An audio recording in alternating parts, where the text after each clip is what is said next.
시작했어요. 그래서 목화 농업이 완전히 황폐되어 버렸습니다. 농부들은 깊은 절망과 시리에 빠져서 어찌할 바를 모르고 정말 갈등을 갖는 고민하는 공황 상태에 그들은 빠져 있었는데, 마침 땅콩 박사라고 알려졌던 카바라는 박사가 제안을 했는데, 어떤 제안을 했냐면, 분명히 하나님은 한쪽을 포기시켰을 때는 한쪽에 길이 열릴 거다. 내가 그동안 땅콩을 연구하다 보니까 이 동네, 이 주는 땅콩을 재배하는 그 땅으로 너무 적합한 땅이다. 그러니 이제 목화는 포기하고 땅콩을 한번 심어보자. 그리고는 그 엘리바바 주에 이 박사님의 말을 들어서 전체가 다 땅콩을 다 심기로 결심을 하고 땅콩을 심었습니다. 그런데 놀랍기는 목화를 재배할 때의 이윤보다 땅콩을 재배해서 얻은 수익이 얼마만큼 더 많이 이윤을 얻었느냐 하면, 사람의 생각으로는 도저히 숫자를 계산할 수 없을 정도로 더 큰 이윤이 그들에게 가져오게 됐습니다. 그럼 그들이 모였습니다. 목화 벌레인 데빌이라는 벌레 때문에 망하게 되었다고 얼마나 많은 큰 원망을 했는데, 오히려 하나님은 그 데빌을 통해서 우리에게 새로운 동네, 더 큰 복을 받은 동네, 하나님의 은혜의 기적이 일어나는 동네, 이것을 우리가 깨닫게 해주셨구나.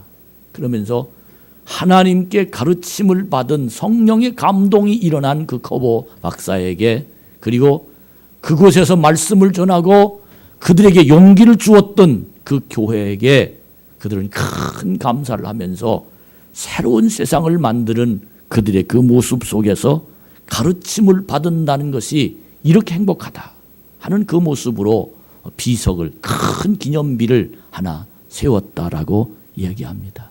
여러분, 이런 가르침이 여러분의 일생생활 속에서도 통하는 하나님의 자녀들이 다 되어지기만을 주님의 이름으로 축복합니다. 많은 교회에서 말씀을 가르칩니다. 하나님의 은혜를 가르칩니다. 하나님의 능력을 전달합니다. 그런데 그 말씀이 결국은 머릿속에서만 맴돌 뿐 생활로 적용이 되지 못하는 안타까움들이 얼마나 많은지 알 수 없습니다. 사랑하는 여러분, 이 교회 강단에서 주시는 이 말씀의 내용은 여러분의 인생을 주관하고, 여러분의 영혼을 주관하고, 여러분의 천국을 주관하는 믿음의 메시지라는 것을 깨닫는 하나님의 승리하심이 있기를 주의 이름으로 축복합니다. 그런데 도대체 이 강단에서 가르치는데 무엇을 가르치기에 그런 엄청난 효과가, 때로는 경제적으로, 때로는 가정적으로, 때로는 세계를 움직일 만한, 때로는 우주와 자연을 움직일 만한 그런 결과를 나타내는 것인가? 도대체 무엇을 가르치기에, 교회에서 어떤 것을 가르치기에, 교회에서 어떤 것을 배웠기에 이런 엄청난 사건이 사람마다 그들 속에서 역사를 나타나는가? 이것을 오늘 말씀을 전할 겁니다. 이 말씀이 여러분에게 생명의 양식이 되기를 축복합니다. 저는 가르친다, 배운다. 많은 사람이 가르친다 그러면 학교를 얘기하고, 가르친다 그러면 선생님을 이야기하지만, 이 교회에서의 가르침은 선생이나 학교 수준이 아니라 이 교회에서 가르치는 메시지는 하나님이십니다. 제가 좋아하는 교수님 한 분이 계신데, 그 교수님은 배워서 그분을 좋아하는 게 아니라 그분이 책을 제가 참 좋아합니다. 여러분이 아마 잘 아는 그 교수님일 겁니다. 안병욱 교수의 책을 저는 참 좋아합니다. 그리고 그 안병욱 교수의 책을 읽으면 사람 인생의 어떤 이 마음이 논리가 착착 이렇게 정해져 있는 것 같습니다. 그분이 책을 여러분에게 좀 소개해드리면 사람답게 사는 길이 뭔가 하는 그런 책이 제목입니다. 그분은 사람답게 사는 일은 가장 중요하면서도 가장 어렵다. 어떻게 사는 것이 사람답게 사는 것인가 하는 이야기를 충분히 기록한 내 이야기가 사람답게 사는 길이란 제목으로 안병호 국수가 쓴 책입니다. 이 책을 읽고 많은 젊은이들이 방향을 잡습니다. 많은 갈등을 갖는 사람들이 이 책을 읽고 자기의 소신과 자기의 철학이 정확하게 쓰는 모습을 저는 볼 수 있었습니다. 여러분 또한 사람을 소개하면 인물 검색 요즘에 컴퓨터에 1위 이게 인물 검색 1위가 나오는데 그 사람 이름이 누구냐면 한비아라는 사람입니다. 전 이 책은 아직 읽어보지 않았지만 왜 이 사람이 인물 검색 1위를 하느냐? 35살 먹었습니다. 그 58년생입니다. 58년생인데 서울에서 탄생해가지고 그는 1978년에 숭의여자 고등학교를 졸업하면서부터 그가 삶의 모습을 새롭게 젊은이들에게 도전을 주었는데 그 도전을 준 내용의 가장 큰 도전이 뭐냐면 그는 세계 일주를 했는데 세계 일주를 해서 많은 사람들의 공통점은 비행기를 타고 세계 일주를 했지만 이 사람은 비행기를 타고 세계 일주한 것이 아니라 육로를 따라서 세계 일주했습니다. 그래서 육로를 따라다니면서 이 나라는 이것이 좋고 저 나라는 저것이 좋고 이 나라는 이것을 배우고 저 나라는 저것을 배우고 중국, 티베트, 아프리카, 중남미, 중동, 이스라엘, 팔레스타인, 아프가니스탄, 동남아 등등 각지를 돌면서 그들이 받은 이 한비아라는 사람이 받은 도전한 그리고 삶을 어떻게 살아가야 된다라는 이런 이야기를 젊은이들에게 도전 정신을 심어주면서 그는 인간 이 세상을 지도 밖으로 나가 생존해라 하는 그런 이야기로 사람들의 이 책을 읽으면서 사람들의 그의 경험담을 읽으면서 감동을 받고 사람들에게 그를 가르쳤습니다. 한비아에게 본받을 점은 돈이 아닌 가치 있는 비전을 위해서 그의 인생을 쫓아갔다. 한비아는 돈을 쫓아가는 경제 논리에 사지 아니하고 그는 보람과 가치 있는 인생을 찾아 떠나갔다. 그는 세계 오지를 돌아다니면서 견문을 넓혔다. 그는 그날의 일상을 소상하게 적어지면서 일기로 자기 자신을 다스리고 많은 사람에게 그 마음을 전달되어서 삶의 자세를 많은 사람들에게 가르쳤다. 그는 NGO 활동을 하면서 세계 가운데 한국인의 위상을 떨쳤다 등등등 한비아는 그런 가르침을 많은 사람들에게 가르쳤습니다. 여러분 그러나 따라합시다. 그러나 사람을 통해서 배운 내용과 하나님의 성전을 통해서 강단을 통해서 주시는 하나님의 말씀을 통해서 배운 내용은 다르다는 겁니다. 하나님의 영이 통한 사람들의 이 말씀을 받을 때는 이성으로 받을 때는 똑같이 왜 착한 일, 좋은 일, 용기를 내는 일, 희망을 주는 일, 사람이 이런 거고 이렇게 해서 똑같이 받아들일 수 있지만 하나님의 성전 이 강단을 통해서 가르치는 메시지와 사람의 경험을 통해서 가르치는 견문에 가르치는 그 내용은 너무너무 다르다는 겁니다. 그러므로 교회를 무엇을 배우려고 오느냐? 교회에 어떤 것을 배우려고 와야 되느냐? 교회는 어떤 것을 가르쳐야 되느냐? 교회는 예수님의 가르침이 사도들이 마가의 다락방에서 성령의 불을 받아서 그들의 가르침은 바로 하나님의 말씀과 하나님의 구원을 가르쳤습니다. 하나님의 구원을 가르쳤습니다. 하나님의 구원이 인간관계를 커버할 수 있느냐? 하나님의 구원의 소식이 삶의 능력을 커버할 수 있느냐? 하나님의 능력이 경제적인 원리를 커버할 수 있느냐? 그렇습니다. 할 수 있습니다. 경제학가 가르치는 경제 논리와 강단을 통해서 가르치는 경제 논리, 인간학자들을 통해서 인간관계를 가르치는 논리와 강단을 통해서 하나님이 가르치는 인간관계 논리, 삶의 생활을 가르치는 경험된 사람들이 가르치는 논리와 강단을 통해서 하나님 메시지를 가르치는 생활 논리가 절대로 같을 수는 없지만, 그러나 하나님은 이 세상을 하나님의 능력으로 우리를 이끌어가며 그들에게 구원의 소식을 전파하고 살아가신 하나님의 생명을 전달하는 은혜와 역사가 분명히 나타나게 될 줄로 믿습니다. 베드로는 성령을 충만히 받았습니다. 베드로의 생각은 다 지워져 버렸습니다. 그는 쓰디쓴 인생을 살았습니다. 그는 불황무식한 사람이었습니다. 그는 아무것도 사실 지식이 없는, 심지어 그를 소개할 때 갈릴리 대학 어북과 졸업했다고 얘기합니다. 그는 고기 잡는 사람이었습니다. 그런데 놀라운 건 베드로의 머릿속에 생각이 아무것도 들어있지 아니하고 베드로의 머릿속의 생각은 오직 하나님의 생각이 담았습니다. 사람의 생각은 사람들을 풍성하게 할 수 있습니다. 그러나 하나님의 생각은 영혼이 잘 되면 범사가 잘 된다는 하나님의 깨달음을 주십니다.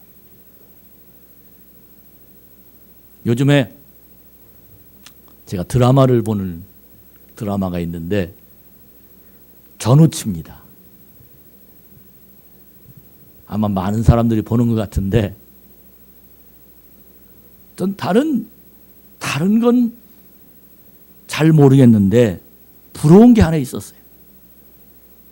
이게 부러운 게 뭐냐면 싹 하다가 그냥 상대방의 마음에 그 영이 확 들어가면 사람이 바꿔지기도 하고 세 사람이 되기도 하고 네 사람이 되기도 하고, 이게 드라마 소설입니다. 어떤 시대적 이 얘기를 하고 있지만 사실은 역사적인 얘기는 희박합니다.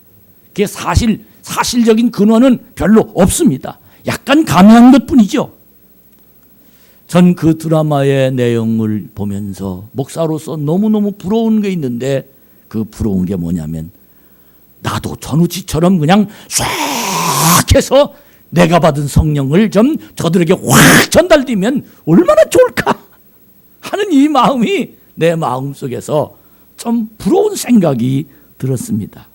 그러나 여러분, 누구의 마음속에 이런 방법을 해서 성령을 전달할 수 있다면 그 성령님은 하나님의 영이 아닐 수 있습니다. 성령의 전달은 반드시 인간의 개인적인 인격과 그들의 신앙 고백과 그들의 심령의 회개의 영이 담았을 때 그의 마음속에 성령이 충만한 하나님의 역사가 나타날 수 있다는 사실을 여러분 믿으시기 바랍니다. 성령이 충만하다는 것은 나를 붙잡으신 주님께서 나에게 자신의 지식을, 자신의 능력을 물붓듯 부어 주시는 겁니다. 나의 심령과 나의 심령에 나의 심과 나의 인격과 나의 지식이 아니라 주님의 능력과 주님의 지식이 나를 다른 사람으로 만들어줍니다. 사랑하는 여러분, 오늘 이 시간에도 하나님의 성령이 내 속에 오시면 주의 영이 내 속에 임하셔서 나를 다르게 만들 줄로 믿습니다. 무엇을 배우면 우리는 그렇게 될 수 있습니까? 어떤 가르침을 받으면 우리는 그렇게 될 수 있습니까? 교회는 가르치는 곳입니다. 교회는 배우러 오는 사람들입니다. 그렇다면 무엇을 배우고 무엇을 가르쳐야 하나님의 성령이 사람들 속에 들어가서 하나님의 능력을 나타나 하나님의 마음으로 세상을 살 수 있는, 하나님의 기적을 일으킬 수 있는 그런 하나님의 사람이 될 수 있느냐는 겁니다. 그 첫 번째는 바로 하나님의 구원을 가르쳐야 됩니다. 믿으시면 아멘. 큰 소리로 아멘 해주면 진짜로 알겠는데 조그맣게 아멘 하면 가짜로 같아요. 큰 소리로 아멘. 교회 안에서, 이 강단 안에서 많은 사람들이 잘 사는 방법을 배우려고 합니다. 행복한 방법을 배우려고 합니다. 가정이 평안한 방법을 배우려고 합니다. 어떻게 하면 착하게 사는지를 배우려고 합니다. 어떤 사람은 마음속에 용기가 어떻게 하면 됩니까? 라고 용기를 배우려고 합니다. 여러분, 교회는 그런 것을 가르치는 곳이 아닙니다. 교회는 제일 먼저 가르치는 그 교회의 메시지는 하나님의 구원을 가르칩니다. 하나님의 구원을 가르칩니다. 사도행전 2장 21절에 보면 누구든지 주의 이름을 부르는 자는 구원을 받으리라 하였느니라. 사도행전 2장 40절에 보면 또 여러 말로 확증하며 권하여 이르되 너희가 이 패역한 세대에서 구원을 받으라. 사도행전 16장 31절에 보면 이르되 주 예수를 믿으라. 그리하면 너와 내 집이 구원을 받으리라. 할렐루야. 성령이 충만한 사도들의 가르침은 거의 목표가, 가르침은 구원입니다. 사도들이 가르친 것은 하나님의 구원. 사도들은 누구이든지 동일한 말씀, 동일한 진리, 동일한 메시지를 전달했는데 그 전달된 메시지는 바로 구원, 하나님의 구원의 계획에 대해서, 구원받은 사람에 대해서, 구원받은 길에 대해서, 구원받을 것에 대해서 사도들은 모두가 다 하나님의 말씀으로 전했습니다. 왜 구원의 말씀을 사도들이 모든 성도들에게 가르쳤을까요? 그 이유는 인간의 형상과 인간이 가지고 있는 마음의 상태를 알기 때문입니다. 우리들이 옷을 입어서 멋지게 보이죠? 우리들이 얼굴에 화장을 해서 예쁘게 보이죠? 우리들이 사람들을 보는 것에 미에 의해서 아니면 어떤 이 세계에 돌아가는 어떤 상황과 환경 때문에 우리의 모양을 예쁘게 꾸며서 사람들에게 멋지게 보일 뿐이죠. 아프리카 정글에 들어가 발개 벗고 아무것도 꾸미지 않는 내 모습, 수십 년을 머리를 깎지 않고 내 모습 그대로 있다면 아마 눈 뜨고 볼 수 없을 것 같습니다. 이게 인간입니다. 만약에 인간의 법이 정해져 있지 않아서 자기 멋대로 자기 생각나는 대로 자기가 사는 모습을 자기가 내는 대로만 하면 아마 우리나라도 힘 있는 사람이 대장이 되고 싸움을 잘하는 사람이 세상을 움직이는 아마 그런 나라가 될 수밖에 없을 것입니다. 이것이 바로 인간의 모습이고 이것이 바로 인간의 마음속에 품고 있는 생각입니다. 인간의 마음속에서는 하나님의 축복이 아닌 하나님의 진노가 담아 있습니다. 에베소서 2장 2절부터 3절까지 말씀 보니까 그때에 너희는 가운데서 행하여 이 세상 풍조를 따르고 공중의 권세 잡은 자를 따랐으니 곧 지금 불순종의 아들들 가운데서 역사하는 영이라. 3절에 보면 전에는 우리도 다 그 가운데서 우리 육체의 욕심을 따라 지내며 육체와 마음이 원하는 것을 하며 다른 이들과 같이 본질상 진노의 자녀이었더니 더 이상 인간과 세상은 희망이 없는 파멸로 들어가는 세상 사람들 속에 그렇게밖에 들어있지 않다는 겁니다. 그 이유가 뭡니까? 그 속에는 죄가 들어 있습니다. 이 세상은 죄악의 세상입니다. 그러므로 로마서 5장 12절에 보면 한 사람으로 말미암아 죄가 세상에 들어오고 죄로 말미암아 사망이 들어왔나니 이와 같이 모든 사람이 죄를 지었으므로 사망이 모든 사람에게 이르렀느니라. 사람 속에 죄가 들어가서 형편없는 세상이 될 수밖에 없다는 겁니다. 로마서 6장 23절에 보면 기록된 바 의인은 없나니 하나도 없으며 그래서 사람은 죄로 인하여 죽는 거다라고 말합니다. 여러분 로마서 1장 28절부터 32절까지 말씀 읽어보면 깜짝 놀랍니다.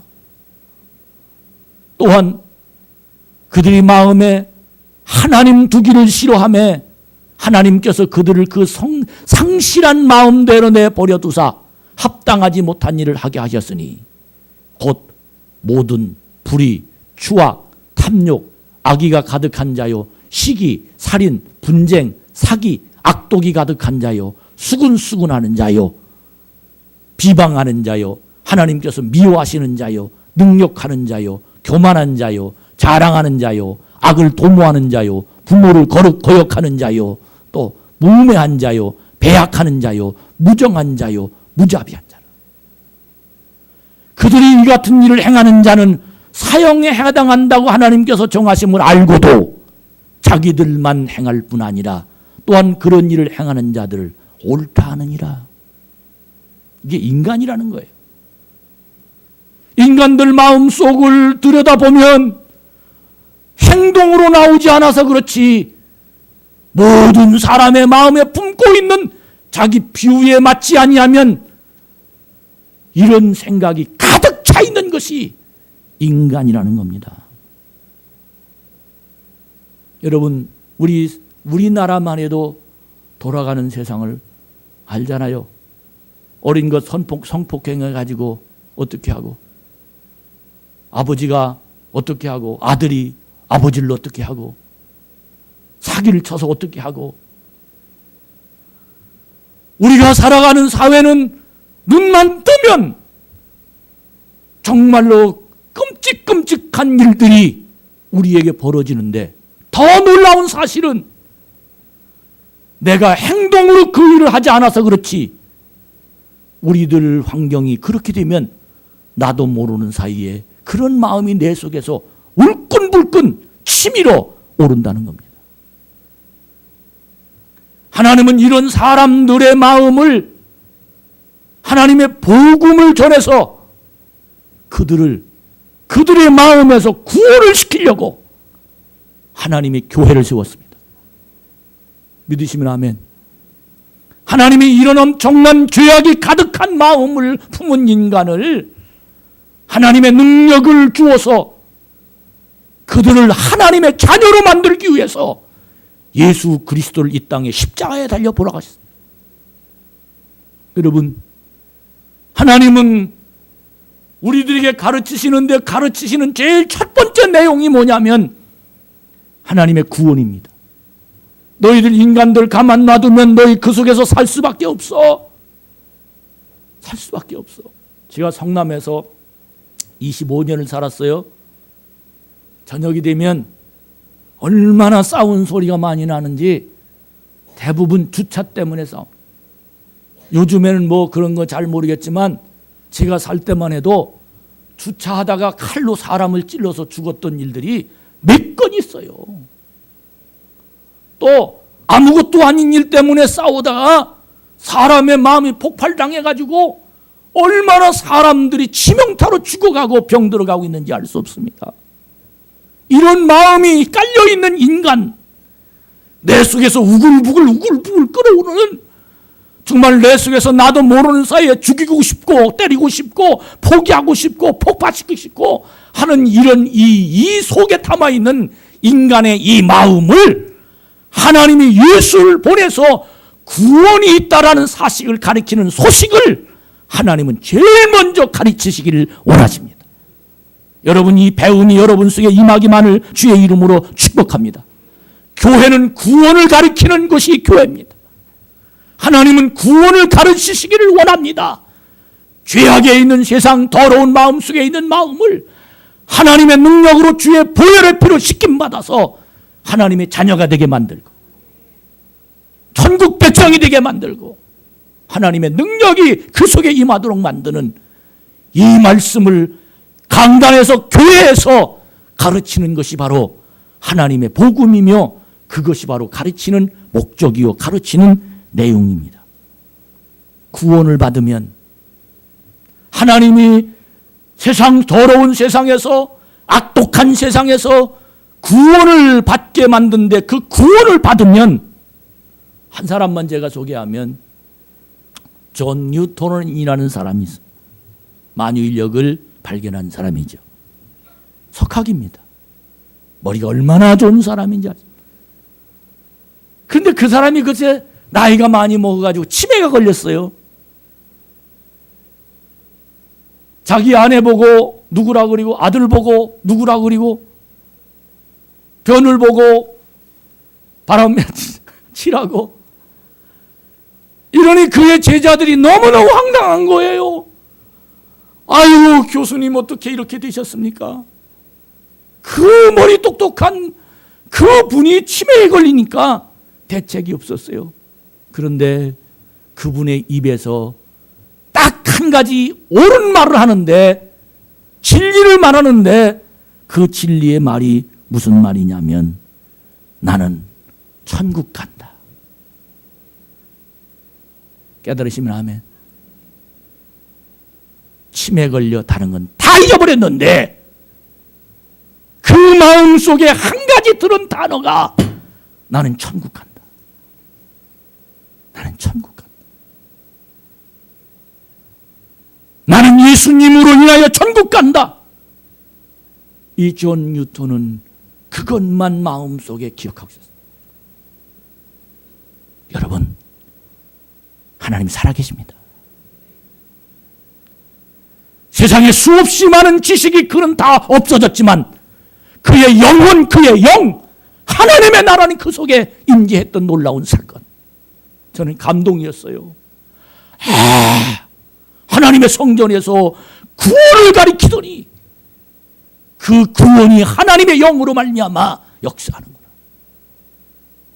반대편 존 뉴턴을 소개할까요? 존 뉴턴, 또 다른 존 뉴턴은 당시 지중해를 오가면서 상선의 선장이었던 아버지를 통해서 나이 11살 때부터 선원이 되었습니다. 어렸을 때 그는 경건한 신앙이었던 어머니의 영향으로 신앙적인 훈련을 잘 받았지만 7살 되던 해에 어머니가 폐병으로 돌아가시고 난 후 그는 선원들과 함께 살면서 성격도 거칠어지고 삐뚤어지기 시작했습니다. 난폭해졌습니다. 사람으로 사람들에게 미움을 받기 시작했습니다.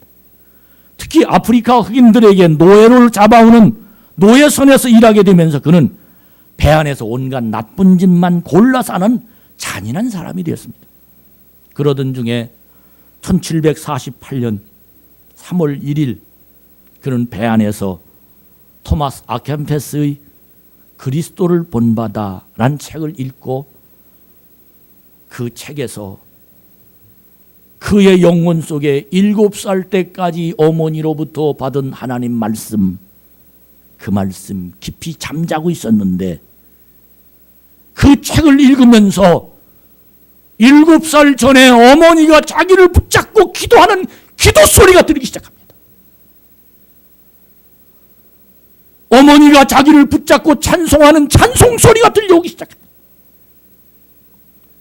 7살 때까지 어머니가 그를 통해서 하나님의 구원을 가리켰던 그 구원의 소식이 이 존 뉴턴 머릿속에서 새록새록 생각나기 시작합니다. 그의 마음이 변화가 일어나기 시작합니다.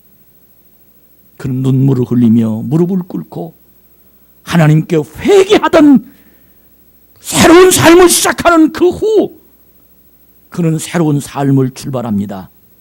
지금까지의 모든 삶을 정리하고 그가 대적했던, 그가 사람들에게 욕을, 그가 사람들로부터 많은 일들을 벌였던 그 모든 것들이 정리되면서 그런 복음을 전파하는 하나님의 사명을 받습니다. 그가 목사가 되기 시작합니다.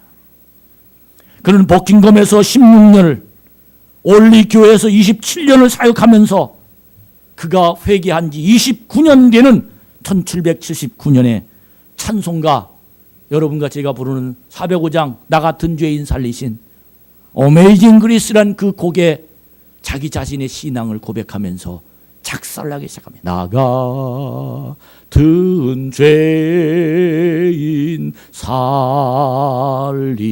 살리신 주 내 고마 이제껏 내가 산 것도 주님의 은혜라. 그는 그 찬송가 작사를 하면서 그의 일생에 자기 자신의 삶의 변화된 모습을 많은 사람에게 감동을 주면서 구원이란 무엇인지 가르치고 하나님의 천국에 대해서 그는 그의 모습을 사람들에게 가르쳐줍니다. 사랑하는 여러분, 하나님의 구원이 있습니다. 하나님의 아들이신 예수님은 아버지의 구원 계획을 위해서 인간으로 이 땅에 오셔서 죄인들을 구원하여 죄의 값을 지불하서 화목제물이 되고 십자가에 못 박혀 달려 돌아가신 것입니다. 그러므로 사도들은 그 하나님의 구원을 분명하게 사람들에게 가르쳤습니다. 이러한 분명한 영적인 사건이 뉴턴의 가슴과 그의 영에 담아 있기 시작했습니다. 이것은 혈통이나 육정이 아닌 인간의 두뇌에서 작동되는 것이 아닌 기억력이나 경험이나 습관이 아닌 거룩한 영이 그 속에 담아 있으면서 하나님의 진리가 그를 움직였던 것입니다. 인간 속에 불의와 악독과 수근수근과 시기와 질투와 불평과 원망과 나를 가슴속에 괴롭히는 모든 악한 것들이 거룩한 영, 구원의 영이 그 속에 들어가면서 그들은 하나님의 말씀이 가르침을 받게 되고 그들은 하나님의 진리가 그를 움직이기 시작합니다. 여러분, 이 거룩한 영이 여러분에게 임하기를 축복합니다. 교회는 거룩한 영을 받으러 오는 곳이고 교회는 하나님의 구원을 받으러 가르침을 받는 곳입니다. 많은 사람이 교회는 착한 사람 만드는 곳이라고 생각합니다. 교회는 잘난 사람을 만드는 곳이라고 생각합니다. 교회는 다른 사람을 도와주는 곳이라고 생각합니다. 교회는 구제하는 곳이라고 생각합니다. 물론 그렇습니다. 그러나 그것이 본질은 아닙니다. 교회는 구원의 소식을 전파하는 복음입니다. 구원의 가치는, 교회의 가치는 구원입니다. 교회가 있어야 할 이유는, 존재의 이유는 구원의 소식을 전파하는 것입니다. 사람들은 교회에서 자기가 듣고 싶은 말이 있습니다. 교회 와서 구원받으라고 말하면 때로는 이해가 되지 아니하고 때로는 너무 딱딱한 말로 듣습니다. 때로는 구원받으라는 그 말 뒤에 십자가를 지나라든지 세상을 등지라고 하다든지 이해하라고 한다든지 용서하라고 하다든지 당신 죄인이라고 하다든지 당신 마음속엔 더러운 마음이 들어있다든지 이 말을 전하면 그는 불쾌하고 기분이 나쁘게 생각하고 그는 그 말을 받아들이지 않는 경우가 허다합니다. 교회에서 즐거움을 찾으러 옵니다. 교회에서 행복을 만들려고 옵니다. 여러분, 아닙니다. 교회는 구원의 소식을 전파하는 곳입니다. 교회는 예수의 십자가를 전하는 곳입니다. 교회는 내가 희생하고 내가 주님의 뒤를 따라가며 교회는 내 속에 하나님의 능력을 받는 이곳이 바로 교회입니다. 사도행전의 사도들은 이런 교회를 가르쳤습니다. 그들은 사도행전 2장부터 28장까지 계속해서 구원의 역사를 가르쳤고 교회의 역사가 계속해서 구원의 역사를 가르치는 말씀이 바로 사도행전의 내용입니다. 사도행전 2장 47절에 보면 하나님을 찬미하며 온 백성에게 칭송을 받으니 주께서 구원받는 사람을 날마다 더하게 하시니라. 믿으시면 아멘. 여러분, 이 말씀이 귀에 쏙쏙쏙쏙 들어오는 사람들은 구원의 영이 그 속에 임한 사람임을 믿으시기 바랍니다. 이 말씀이 마음속에 거부감이 일어나고 이 말씀이 지루하게 들리고 이 말씀이 아직도 이해가 되지 않으신 분들은 다시 한번 내 속에 하나님의 영이 담아 있는지를 깨닫는, 점검하는 그런 시간이 되어지기를 주의 이름으로 축복합니다. 사도행전 2장 28절에 보면 그런즉 하나님의 이 구원이 이방인에게로 보내진 줄 알라. 그들은 그것을 들으리라 하더라. 교회는 본질이 구원이 본질입니다. 예수님이 오신 이유도 모든 사람들 그 속에 담아있는 더러운 악한 것들을 그들 속에서 구원하시려고 예수님이 이 땅에 오셨습니다. 예수님의 십자가의 피 흘림도 우리의 죄악을 담당하기 위해서 십자가의 피 흘림을 분명히 이룩하게 되었던 것입니다. 교회를 세움도 바로 이것을 전하기 위해서 교회가 세워졌습니다. 얼마 전에 목사님들과 커피 전문점에 한번 가봤습니다. 커피만 파는 줄 알았더니 커피 공방이었어요. 저 분당 저쪽 어디 꼴짜기를 가더라고요. 큰 무슨 창고처럼 만들어진 곳이었는데 갔더니 커피에 대해서 가르치기도 하고 커피 갈아 먹는 방법을 가르치기도 하고 또 커피를 뭐 이렇게 해야 된다고 저렇게 해야 된다고 아주 얼마나 오래 설명을 하는지 저는 지루해 죽겠어요. 관심이 별로 없거든요. 그래서 만들어진 커피를 먹었더니 얼마나 쓴지 얼마나 쓴지 제가 화는 안 냈지만 웃으면서 아니 커피는 달고모리하고 그래야 커피지 아니 이 커피 만들려고 그렇게 계속해서 얘기했습니까? 그랬더니 커피를 아는 사람이 날 쳐다보고 웃더라고요. 그 웃는 표정을 보니 기가 막히다는 거예요. 또 그 속을 들여다보면 무식해도 너무 무식하구나. 그런 모습으로 저를 쳐다봤던 그런 기억이 제 머릿속에 생각이 납니다. 왜 그런지 아십니까? 그 이유는 저는 커피를 먹으러 왔지 커피 만드는 방법을 배우러 가진 않았습니다. 이게 차이였습니다.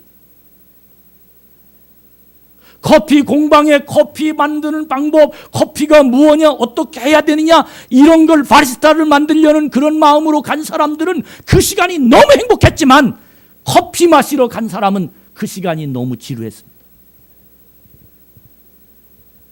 저는 그때 생각이 갑자기 머릿속에 났어요. 교회는 구원을 받으러 와야지. 믿으시면 아멘. 교회는 구원을 받으려고 와야지. 구원을 배우려고 와야지. 교회는 구원을 이루는 곳이지. 교회는 구원의 능력을 받는 곳이지. 교회는 구원의 기쁨을 누리는 곳이지. 교회는 구원의 비전을 나누는 곳이지. 교회의 주체자인 그분의 감정이 나에게 오시기를 기다리는 것이 바로 교회다. 이 교회를 제대로 이해하시는 분은 아멘.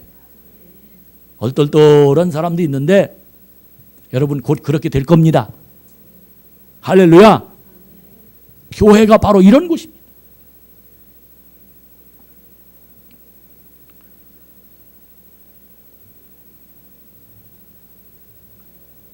제자들이 구원을 받았습니다. 그런데 그들이 구원의 맛을 몰랐습니다. 예수님을 따라다니다 구원을 받았습니다. 주는 그리스도시요 살아계신 하나님의 아들이라고 고백하며 구원을 받았습니다. 기적을 보고 구원을 받았습니다. 무리를 걸어가는 모습을 보고 저분 구원을 받았습니다. 그런데 구원의 맛을 몰랐습니다. 그래서 예수님이 십자가에 달려 돌아가신다니까 다 도망갔습니다. 구원받은 사람은 안 도망갑니다. 다 도망갔습니다. 구원받은 사람은 천국이 보입니다. 구원의 맛을 느낀 사람은 내 속에 어떤 환경이 다가와도 십자가를 붙잡을 수 있습니다. 할렐루야! 근데 구원의 맛을 몰랐어요. 그러다가 사도행전 2장의 마가의 다락방에 들어가 성령의 권능을 받으면서 그들은 구원의 맛을 알았습니다. 구원의 맛을 보았습니다. 그들은 사람들을 보면서 가장 급한 것이 구원이라고 전하였으며 교회는 구원을 이루는 것이라고 말씀하고 있고 그들은 구원의 기쁨을 누리는 모습을 사람들에게 보여주었습니다. 사랑하는 여러분, 이 구원을 이룹시다. 할렐루야. 이 구원이 선포되는 참 좋은 교회가 되어지기를 축복합니다. 한국교회가 구원을 받았습니다. 교회를 건축하고 많은 사람이 교회에 오기도 했습니다. 교회에 와서 얼마나 많은 헌신을 하는지도 모릅니다. 교회 속에 들어와서 각기 받은 은사대로 얼마나 많이 봉사를 하는지도 모릅니다. 교회를 통하여 헌금도 얼마나 많이 하는지도 모릅니다. 교회에 어쩌면 자기 인생을 다 바쳤는지도 모릅니다. 그런데 시간이 지나면서 구원의 맛을 잃어버렸습니다. 그 이유를 분석해 보니까 구원도 중요하지만 먹고 사는 것이 우선이라고 생각했습니다. 지금도 건강이 악화되어서 죽어가고 있다고 그럽니다.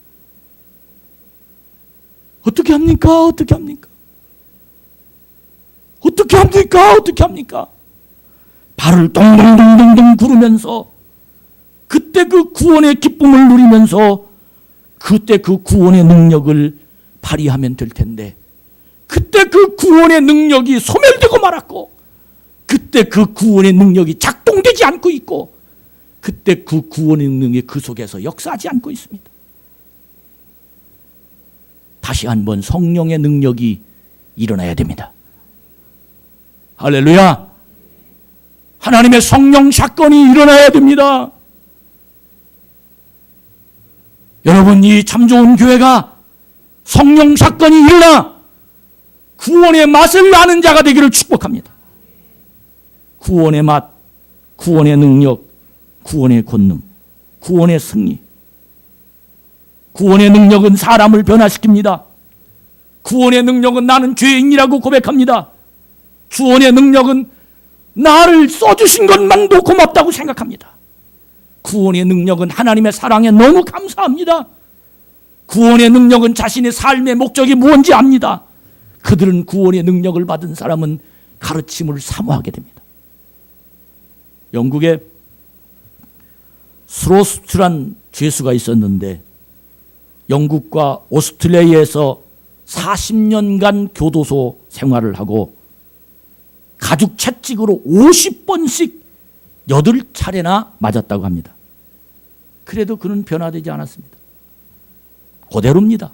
독이 오히려 그 눈을 뜨면 무섭습니다. 그래서 경찰이나 교도소에서도 그를 어떻게 해야 할지 몰랐습니다. 그런데 그러한 그가 교회 숙박소에서 하룻밤 신세를 진 사건이 있었는데 그때 교회 안에서 기도하는 그 기도 틈에 들어가서 구원을 받습니다. 성령의 능력이 체험됩니다. 그때 그는 거듭난 사람이 되고 구원받은 사람이 되어서 그 후 추록한 다음에